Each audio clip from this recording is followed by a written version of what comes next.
Hello दोस्तों, welcome to my YouTube channel. तो आज हम लोग बात करने वाले हैं क्लास 12th का जो हम लोगों का प्रीवियस ईयर का जो सीरीज चल रहा है, तो उसमें आज हम लोगों का अंतिम होगा 2021 का जो संपूर्ण ऑब्जेक्टिव बिहार बोर्ड द्वारा पूछा गया था। उन सभी ऑब्जेक्टिव पर आज हम लोग चर्चा करेंगे। जैसे कि आप लोगों को पता है क्या हमारा 2021 में जो है 100 ऑब्जेक्टिव पूछा गया था। 100 ऑब्जेक्टिव में से आपको 50 बनाना था, तो 100 ही ऑब्जेक्टिव को आज हम पूरी अच्छी प्रकार से देखेंगे और इनके बाद ये हमारा प्रीवियस ईयर का हिंदी का जो है ये समाप्त हो जाएगा। इनके बाद हमारा ये हिंदी का सीरीज नहीं आएगा, अब हमारा द्विग उत्तरीय प्रश्न का आएगा जिसे आप लोग देखिएगा। ठीक है, तो आज चलिए हम लोग 2021 में पूछा गया संपूर्ण ऑब्जेक्टिव को देख लेते हैं। तो सबसे पहले हमारा स्टार्टिंग होता है बातचीत का निबंध से। तो पूछा जाता है बातचीत शीर्षक निबंध के अनुसार जो कुछ मवाद या धुआं जमा रहता है वह भाप बनकर निकल पड़ता है कैसे। तो बताइए, बहस करके, बातचीत के लिए झगड़ा करके, हंसने से पूछा जा रहा है क्या बातचीत के अनुसार बताइए आप क्या जो कुछ मवाद या धुआं जमा रहता है वह भाप बनकर निकल पड़ता है बातचीत के जरिए। तो कैसे निकल पड़ता है, तो इसका करेक्ट आंसर क्या होगा, बातचीत के जरिए जो कुछ मवाद या धुआं जमा रहता है वह भाप बनकर निकल पड़ता है।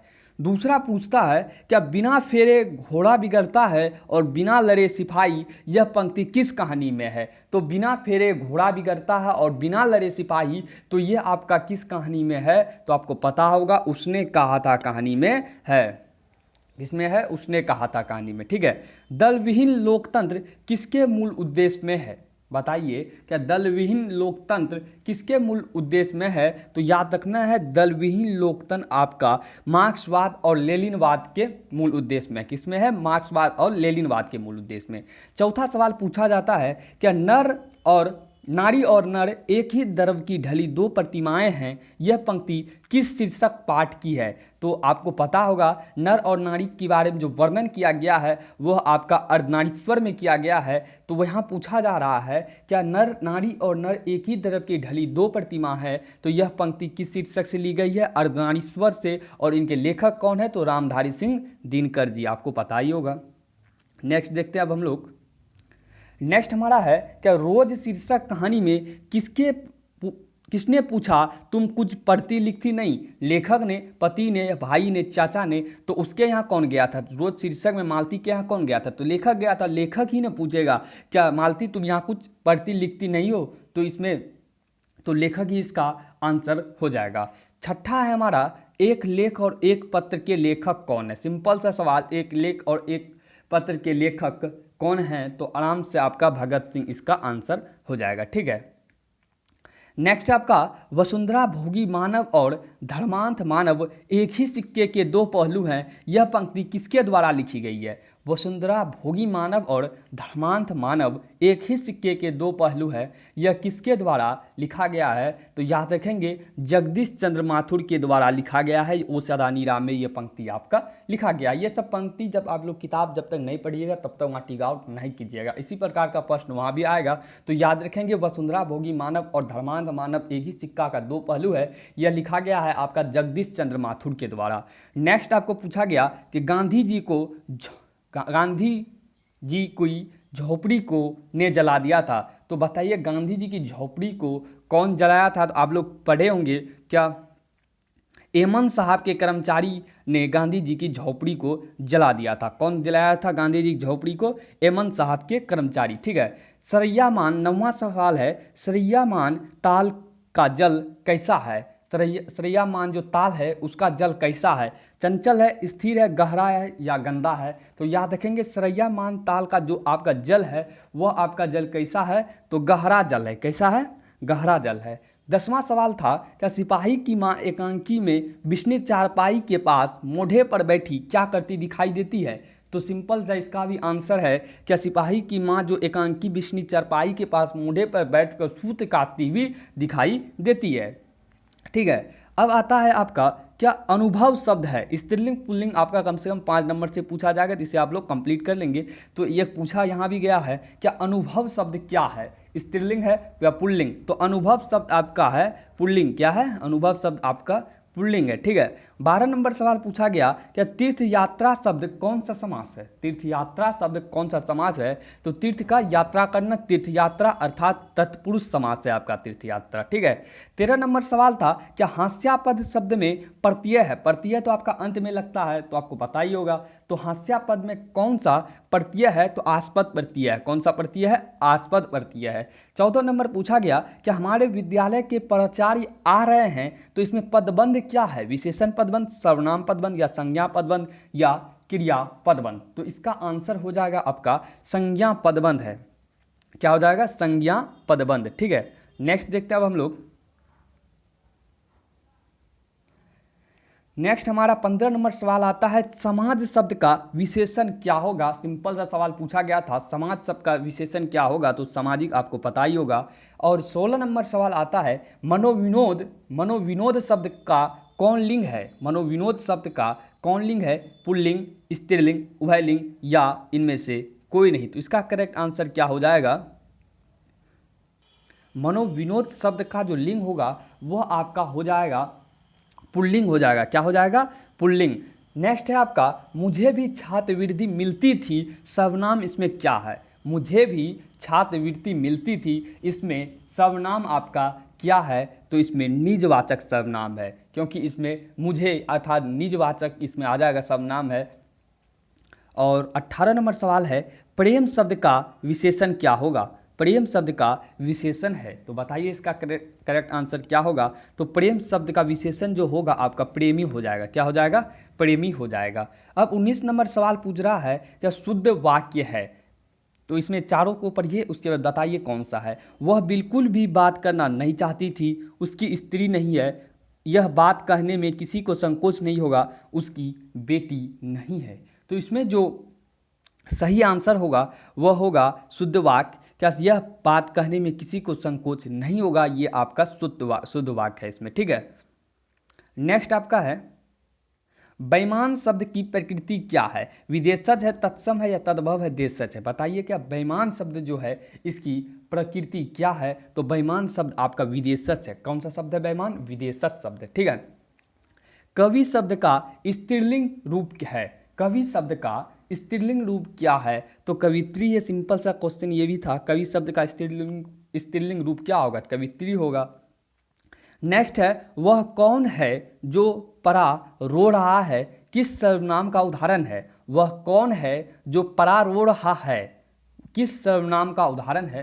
तो इसका जो करेक्ट आंसर होगा वह प्रश्नवाचक होगा, क्योंकि इसमें प्रश्न पूछा जा रहा है कि वह कौन है जो परा रो रहा है, ठीक है। 23 नंबर है निडर शब्द में उपसर्ग है। उपसर्ग तो सबसे पहले लगता है, आपको पता ही होगा। तो निडर शब्द में आपका जो उपसर्ग है वो हो जाएगा आपका नी हो जाएगा। क्या हो जाएगा? नी। 24 नंबर सवाल है कि पढ़ने वाला शब्द में प्रत्यय क्या है? प्रत्यय तो आपका अंतिम में लगता है, तो बताइए इसका करेक्ट आंसर क्या होगा? तो पढ़ने वाला में आपका वाला प्रत्यय है, अर्थात पढ़ने प्लस वाला मिलके क्या बन गया? पढ़ने वाला। 24 नंबर समास है आपका क्या नवयुवक जो है वह कौन सा समास होगा? तो नवयुवक जो है आपका कर्मधारय समास है। कौन सा समास है? नवयुवक कर्मधारय समास है। नेक्स्ट है आपका 26 नंबर सवाल पूछा जा रहा है क्या मैंने भोजन नहीं किया और इसलिए मेरी भूख नहीं मिटी, किस वाक्य का उदाहरण है? सरल वाक्य, संयुक्त वाक्य, मिश्र वाक्य या इनमें से कोई नहीं? तो इसका करेक्ट आंसर क्या होगा? ये संयुक्त वाक्य है, मैंने भोजन नहीं किया और इसलिए मेरी भूख नहीं मिटी। घर शब्द का पर्यायवाची है। सिंपल सा पूछा गया कि घर शब्द का पर्यायवाची क्या होगा? तो आपको पता होगा घर शब्द का पर्यायवाची निकेतन होता है। 28 नंबर सवाल है आदान शब्द का विलोम क्या होगा? एकदम बच्चा वाला सवाल। आदान शब्द का क्या होगा? उल्टा शब्द या विलोम शब्द या विपरार्थक शब्द? तो प्रदान होगा, ठीक है। 29 नंबर सवाल है गला छूटना मुहावरे का अर्थ है। गला छूटना मुहावरे का अर्थ क्या है? तो ये मुहावरा याद रखेंगे, पिंड छूटना होता है। गला छूटना मुहावरे का अर्थ क्या होता है? पिंड छूटना। क्या होता है? पिंड छूटना, ठीक है। 30 नंबर सवाल है मरण तक के लिए एक शब्द क्या है? मरण तक के लिए एक शब्द क्या है? तो मरण तक के लिए एक शब्द आपका आमरण है। क्या है? आमरण है। नेक्स्ट है आपका पंजाब की भाषा तथा लिपि की समस्या किस लेखक की रचना है? पंजाब की भाषा और लिपि की समस्या, ये आपका एक लेख और एक पत्र में इसका वर्णन किया गया था। तो इसके रचनाकार कौन है? तो भगत सिंह है। कौन है? भगत सिंह। ठीक है, चलिए नेक्स्ट देखते हैं 32 नंबर सवाल को हम लोग। 32 नंबर सवाल भगत सिंह से स्टार्टिंग होता है आपका, क्या भगत सिंह ने कैसी मृत्यु को सुंदर कहा है? भगत सिंह ने कैसी मृत्यु को सुंदर कहा है? युद्ध के दौरान हुए मृत्यु को, वज्रपात से हुई मृत्यु को, देश सेवा के बदले दी गई फांसी या किसी बीमारी के कारण हुई मृत्यु को? तो याद रखेंगे, क्या भगत सिंह के अनुसार सुंदर मृत्यु उसे कहा गया जो देश सेवा के बदले दी गई फांसी को। किसके लिए? देश सेवा के बदले दी गई फांसी को। ठीक है, 33 नंबर सवाल, वैशाली महोत्सव का बीजारोपण किसने किया? वैशाली महोत्सव का जो बीजारोपण किया था वह किसने किया था? तो याद रखेंगे जगदीश चंद्र माथुर जी आपका वैशाली महोत्सव का बीजारोपण किया था। ठीक है, 34 नंबर सवाल है, क्या ओ सदा नीरा निबंध किस पुस्तक से लिया गया है? ओ सदा नीरा जो निबंध है आपका वह किस पुस्तक से लिया गया है? तो याद रखेंगे ओ सदा नीरा आपका बोलते छंद से लिया गया है। किससे लिया गया है? बोलते छंद से। 35 नंबर सवाल है, रामपुरवा कहाँ है? रामपुरवा जो है वह आपका कहाँ है? तो याद रखेंगे रामपुरवा जो है आपका भीतिहरवा के पास है। कहाँ है? भीतिहरवा के पास आपका रामपुरवा है। ठीक है, 36 नंबर सवाल है, गंडक नदी के जल सदियों से शांत रहा है, चंचल रहा है, गर्म रहा है, ठंडा रहा है? तो याद रखेंगे गंडक नदी का जो जल है आपका सदियों से चंचल रहा है। कैसा रहा है? चंचल रहा है। 37 नंबर सवाल है, गांधी जी को महुए के पेड़ के नीचे किसने जगह दी? गांधी जी को महुए के पेड़ के नीचे किसने जगह दी? तो याद रखेंगे मठ के महंत ने गांधी जी को पेड़ के नीचे, महुए के पेड़ के नीचे जगह दी थी। मठ के महंत ने। कौन दिए थे? मठ के महंत ने। 38 नंबर सवाल है हम लोगों का, सिपाही की माँ से। ठीक है, सिपाही की माँ एकांकी किस पुस्तक से ली गई है? तो याद रखेंगे सिपाही की माँ एकांकी जो लिया गया है आपका अंडे के छिलके तथा अन्य एकांकी से। कई बार पूछा गया है कि सिपाही की माँ एकांकी किस पुस्तक से लिया गया है? तो याद रखेंगे अंडे के छिलके तथा अन्य एकांकी से आपका सिपाही की माँ को एकांकी लिया गया है। ठीक है, नेक्स्ट है आपका, मुन्नी कौन थी? सिंपल से उसी सवाल संबंधित है कि मुन्नी आपका कौन थी? तो मुन्नी बिस्नी की बेटी थी और मानक का कौन था? तो बहन था। ठीक है, तो मानक का बहन यहाँ दिया ही नहीं है, तो बिस्नी की यहाँ बेटी इसका करेक्ट आंसर हो जाएगा। ठीक है, 40 नंबर कौन होगा? प्रगीत और समाज निबंध किस निबंध संग्रह से लिया गया है? प्रगीत और समाज जो आपका कौन लिखे हैं? नामवर सिंह लिखे हैं। तो प्रगीत और समाज निबंध किस निबंध संग्रह से लिया गया है? तो याद रखेंगे जो आपका लिया गया है प्रगीत समाज वाद विवाद संवाद से। किससे लिया गया है? वाद विवाद संवाद से। 41 नंबर सवाल है, इतने पास अपने शीर्षक संकलन किस कवि के द्वारा लिखा गया है? इतने पास अपने यह किसके द्वारा लिखा गया है आपको ये बताना है। तो इसमें जो करेक्ट आंसर है शमशेर बहादुर सिंह का इतने पास अपने शीर्षक संकलन इस कवि ने किया था। कौन किया था? तो शमशेर बहादुर सिंह। ठीक है, 42 नंबर सवाल आता है, हिंदी साहित्य में गजानन माधव मुक्तिबोध का उदय किस कवि के रूप में हुआ? बहुत इंपॉर्टेंट क्वेश्चन। क्या हिंदी साहित्य में बात करें तो गजानन माधव मुक्तिबोध का जो उदय होता है वह किस रूप में होता है? प्रयोगवादी के रूप में, प्रगतिवादी या प्रपद्यवादी या छायावादी? तो इसका करेक्ट आंसर हो जाएगा आपका प्रयोगवादी। क्या हो जाएगा? प्रयोगवादी। चलिए नेक्स्ट देखते हैं 43 नंबर सवाल को हम लोग। 43 नंबर सवाल है, सबसे पहला आता है, क्या रघुवीर सहाय का जन्म कब हुआ था? रघुवीर सहाय का जन्म कब हुआ था? तो याद रखेंगे आपका रघुवीर सहाय का जो जन्म हुआ था, रघुवीर सहाय का जन्म जो आपका हुआ था 9 दिसंबर 1929 को। कब हुआ था? 9 दिसंबर 1929 को। नेक्स्ट है आपका, कहीं नहीं वहीं कविता किसके द्वारा रचित है?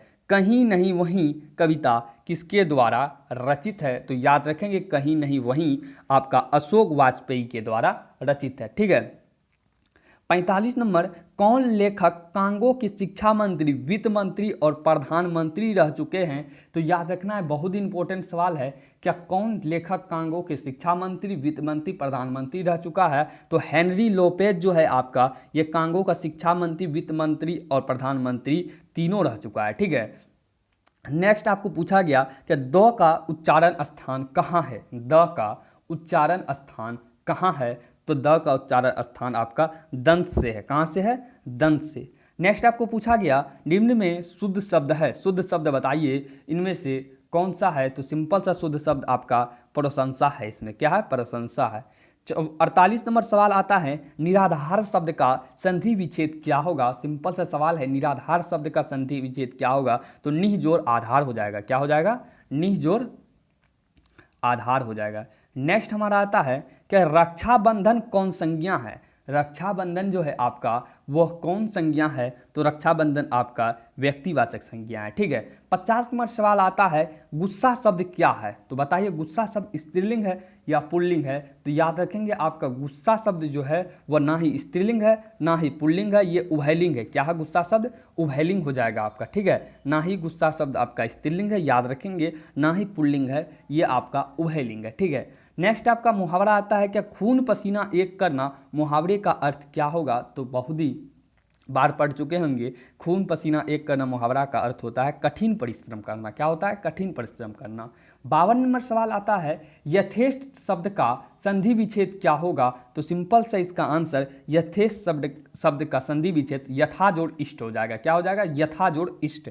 आता है आपका 53 नंबर सवाल, बहुत ही इंपॉर्टेंट, गुल्लर का फूल होना मुहावरे का अर्थ क्या होगा। गुल्लर लगाना, फूल लाना, चमकदार होना, लापता होना। तो याद रखेंगे गुल्लर का फूल होना का मुहावरे का अर्थ जो होगा वह होता है आपका लापता होना। क्या होता है, लापता होना। 54 नंबर सवाल आता है जाता रहता था पदबंध है। पदबंध से 2-3 सवाल पूछा गया है, तो पदबंध को आप लोग क्लियर कर लेंगे। तो जाता रहता है था, तो पदबंध में कहूँगा क्रिया हो रहा है, जाता रहता था, तो क्रिया पदबंध हो जाएगा। ठीक है। नेक्स्ट आपका 55 नंबर सवाल आता है क्या दिवाली शब्द संज्ञा है। दिवाली शब्द कौन सी संज्ञा है, तो बताइए इसका करेक्ट आंसर क्या होगा। तो दिवाली शब्द भी आपका व्यक्तिवाचक ही है। जिस प्रकार रक्षाबंधन भी आपका व्यक्तिवाचक था, उसी प्रकार दिवाली भी आपका व्यक्तिवाचक है। ठीक है। सेना शब्द क्या है, स्त्रीलिंग है या पुल्लिंग, तो याद रखेंगे सेना शब्द जो है आपका वो है आपका स्त्रीलिंग। बहुत ही इंपॉर्टेंट सवाल है क्या सेना शब्द क्या है, तो सेना शब्द आपका स्त्रीलिंग है। ठीक है। रोटी मत खाओ क्योंकि वह जली है, तो कौन सर्वनाम है। रोटी मत खाओ क्योंकि वह जली है, तो कौन सर्वनाम है, तो याद रखेंगे यह संबंधवाचक सर्वनाम है। रोटी मत खाओ क्योंकि वह जली हुई है। ठीक है। नेक्स्ट है आपका कि जाति शब्द का विशेषण क्या होगा। जाति शब्द का विशेषण क्या होगा, तो इसका करेक्ट आंसर हो जाएगा जाति शब्द का जो विशेषण होगा वह हो जाएगा आपका जातीय। नेक्स्ट है आपका 59 नंबर सवाल कार्य करने वाले के लिए एक शब्द क्या होगा, तो कार्य करने वाले के लिए एक शब्द क्या हो जाएगा आपका कार्यकर्ता हो जाएगा। क्या हो जाएगा, कार्यकर्ता। 60 नंबर सवाल क्या सत्य शब्द है। सत्य जो शब्द है वह क्या है, तत्सम है, देशज है, विदेशज है या तद्भव है। तो याद रखेंगे सत्य शब्द जो है आपका वह तत्सम है। क्या है, सत्य शब्द आपका तत्सम है। ठीक है। सत्य शब्द जो है वह आपका तत्सम है। ठीक है। नेक्स्ट देखते हैं अब हम लोग। नेक्स्ट है हम लोगों का सत्संग में किनकी अभिरुचि थी। तुलसीदास की, सूरदास की, कबीरदास की, जयशंकर प्रसाद की। तो बताइए इनमें से सत्संग में किसकी रुचि थी, तो याद रखेंगे सत्संग में जो रुचि थी वह आपका सूरदास का था। किसका था, सूरदास का। नेक्स्ट आपको पूछा गया कि मलिक मोहम्मद जायसी की मृत्यु कब हुई। मलिक मोहम्मद जायसी की मृत्यु के बारे में अगर पूछा जाए तो इसका करेक्ट आंसर हो जाएगा लगभग 1548 ईस्वी। ठीक है। 63 नंबर सवाल है क्या जायसी का जन्म स्थान है। मलिक मोहम्मद जायसी का जन्म स्थान कहाँ है, तो यहाँ रखेंगे जायस कब्र अमेठी में आपका जायसी का जन्म स्थान है। ठीक है। साहित्य लहरी के रचनाकार कौन है, अगर साहित्य लहरी की रचनाकार पूछा जाए तो इसका करेक्ट आंसर हो जाएगा सूरदास। कौन हो जाएगा साहित्य लहरी के रचनाकार, तो सूरदास। नेक्स्ट आपका 65 नंबर सवाल है काशी में कितने वर्ष रहकर तुलसीदास ने विद्या अध्ययन किए। काशी में तुलसीदास ने कितने वर्ष तक रहकर विद्या अध्ययन किए, तो 15 वर्ष तक रहकर काशी में तुलसीदास ने विद्या अध्ययन किए थे। ठीक है।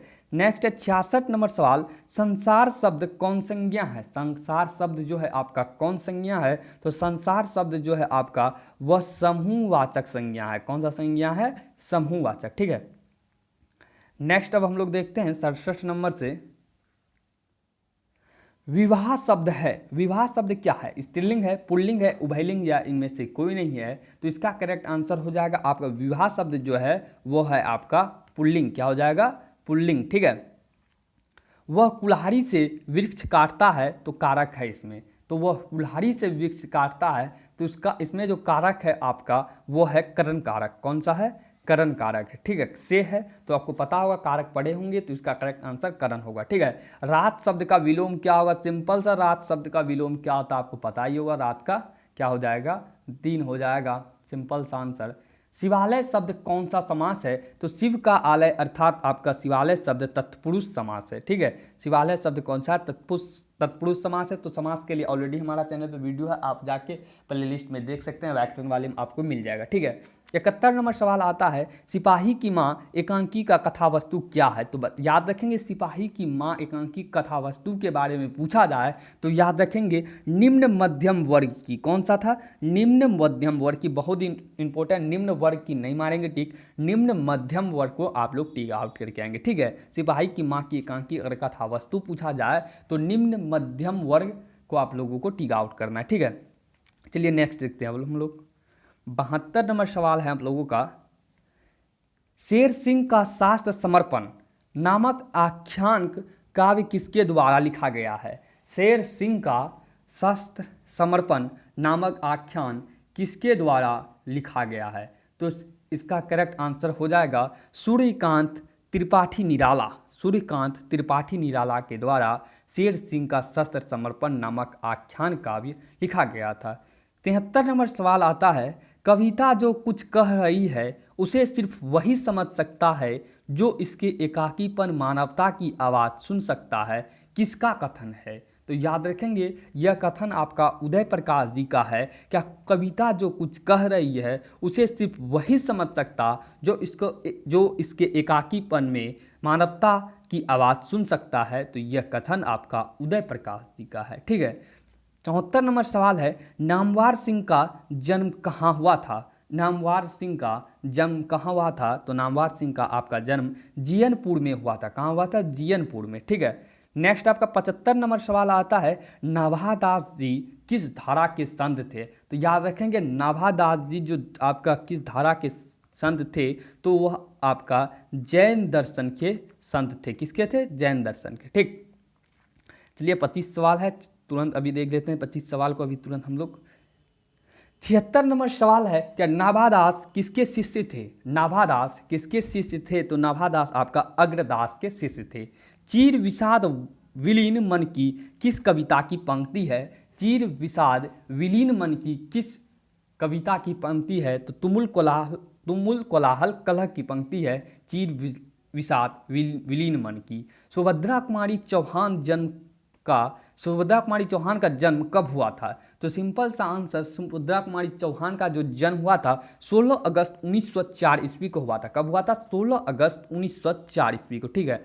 घास में दुबका आकाश किसकी रचना है? घास में दुबका आकाश बताइए कि किसकी रचना है? तो करेक्ट आंसर हो जाएगा अशोक वाजपेयी का आपका घास में दुबका आकाश रचना है। ठीक है। ज्ञानेंद्र पति बिहार लोक सेवा आयोग द्वारा चयनित होकर किस पद पर पदस्थापित हुए थे? तो ज्ञानेंद्र पति लोक सेवा आयोग द्वारा चयनित होकर किस पद पर पदस्थापित हुए थे? तो इसका करेक्ट आंसर हो जाएगा आपका कारा अधीक्षक के रूप में पदस्थापित हुए थे। ठीक है।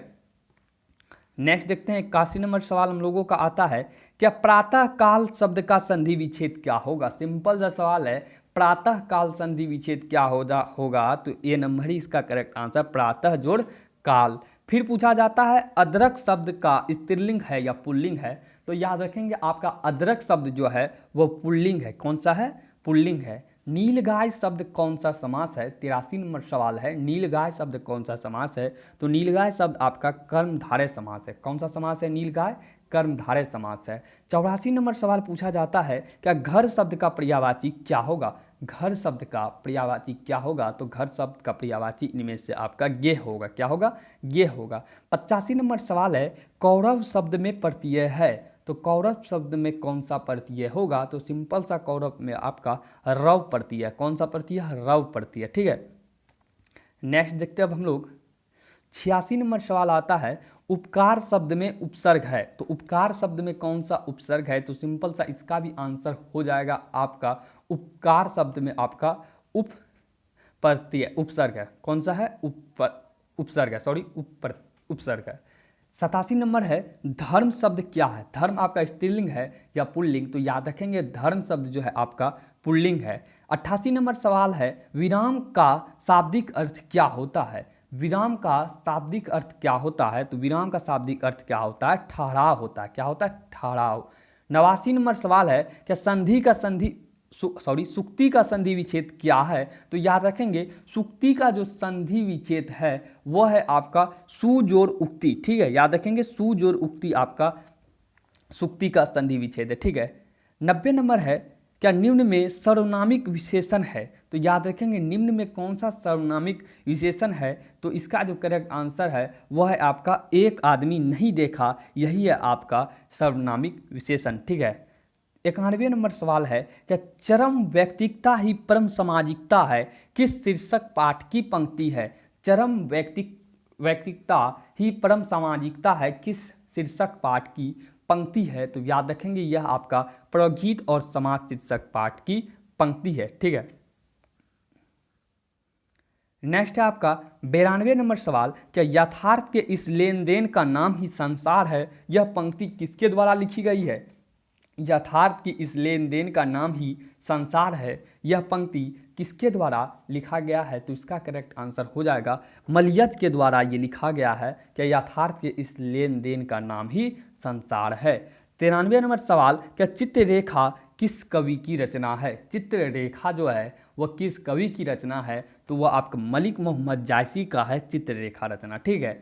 94 नंबर सवाल होता है आपका, रंभाती गौखरकानी में बछड़ा हित धाय, यह पंक्ति किस शीर्षक कविता से है? तो इसका करेक्ट आंसर हो जाएगा यह आपका सूरदास के पद से लिया गया है। किससे लिया गया है? सूरदास के पद से। 95 नंबर सवाल आता है, कवितावली किसके द्वारा लिखी गई है? तो याद रखेंगे कवितावली जो आपका लिखा गया है वह तुलसीदास के द्वारा लिखा गया है। किसके द्वारा लिखा गया है? तुलसीदास के द्वारा।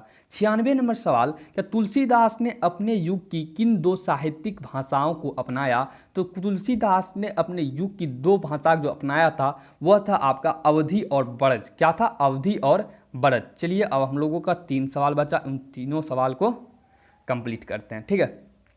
नवादास की राम भक्ति का मर्यादा के स्थान पर श्रृंगार का पुट था, माधुर भाव का पुट था, करुणा का पुट था या दुराग्रह का पुट था? तो याद रखेंगे नवादास की राम भक्ति का मर्यादा के स्थान पर माधुर्य भाव का पुट था। ठीक है। 98 नंबर सवाल है, छत्रसाल के दशक के कितने खंडों में महाराजा छत्रसाल की वीरता का यशोगान किया है? तो इसका करेक्ट आंसर क्या होगा? छत्रसाल की कितने छंदों में महाराजा छत्रसाल की वीरता का यशोगान किया है? तो याद रखेंगे ये जो है आपका 10 छंद में इसका यशोगान किया गया है। किसका किया गया? 10 छंद में यशोगान। तो छत्रसाल दशक का जो रचना महाराजा छत्रसाल की वीरता का रचना किया गया है। ठीक है। 99 नंबर सवाल, कंकाल उपन्यास किस कवि की रचना है? कंकाल उपन्यास किस कवि की रचना है? याद रखेंगे कंकाल उपन्यास आपका जयशंकर प्रसाद जी का रचना है। ठीक है। 100 नंबर सवाल, अंतिम सवाल, मैं असहाय विवश बैठी ही रही उठ गया छौना मेरा, यह पंक्ति किस शीर्षक से है? सिंपल सा पुत्र वियोग से ये लिया गया है। तो चलिए आज हम लोगों का हिंदी का प्रीवियस ईयर का जो वीडियो आता था वो आज हमारा समाप्त हो गया, क्योंकि अब 2022 में आपको एग्ज़ाम ही देना है। तो 2022 का तो आप लोगों को प्रश्न पत्र मिलेगा ही है। तो आप आई होप आप लोगों को पूरा ऑब्जेक्टिव सेशन देख चुके होंगे। तो हमारा PDF इसका लेने के लिए आप टेलीग्राम से जुड़ सकते हैं, जो डिस्क्रिप्शन में आपको लिंक मिल जाएगा। आप डायरेक्ट वहां से जुड़कर सभी प्रकार की आप लोग PDF नोट्स पा सकते हैं। तो इसी प्रकार के वीडियो और से सब्जेक्ट से देखने के लिए आप हमारे चैनल को सब्सक्राइब कर बगल में बेल आइकन को घंटी पर प्रेस कर उसे ऑल पर सेट कर दे, ताकि आने वाले सभी वीडियो का नोटिफिकेशन आपको मिलते रहे। तो मिलते हैं नेक्स्ट वीडियो में, अब नेक्स्ट प्रीवियस ईयर का सवाल लेकर। और हिंदी का अब हमारा उत्तरीय प्रश्न आएगा जिसमें 4-5 सेट आएगा, उसी से आपका संपूर्ण सवाल हो जाएगा। तो तब तक के लिए इजाजत। Thank you all of you. Thanks for watching.